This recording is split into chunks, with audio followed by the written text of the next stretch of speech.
সাথে হয় দেখা, বসে বসে ভাবি তা একা একা, সে স্বপ্নে আসে তবু স্বপ্নে চেয়েও মধু। তুমি অপছন্দ করে এমন কোনো কাজ আমি কখনোই করবো না। আমার উপর তুমি বিশ্বাস রাখো, হ্যাভ ফেথ অন মি। এটাই তো সমস্যা, এই জন্যই তো তোর সাথে কথা বলতে চাই। আমি যে এত মাকে লেকচার দিয়ে বেড়াচ্ছি, এত যে ডায়লগ দিচ্ছি, মা যখন সত্যি সত্যি শুভর কথা জানতে পারবে তখন কি হবে? খুবই স্বাভাবিক, সবসময় আমি ওয়েট করি, আজকে সে ওয়েট করেছে।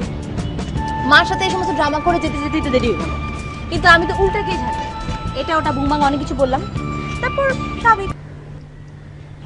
আর কাছের কোন বান্ধব যদি মারা যায় তাহলে তো ওটা বড় দুর্ঘটনাই। আমি আসলে সেটাই বলতে চাচ্ছিলাম। তাই তো দেখছি। তুই ওকে একটু বোঝা, স্বাভাবিক করার চেষ্টা কর। এভাবে তো জীবন চলে না। গেছিস, লেখাপড়া করছিস না, কোন রকম কাজকর্ম করছিস না, দুদিন ধরে বমি করছিস। বমির লক্ষণ না আমার কাছে ভালো লাগছে না। বসে বসে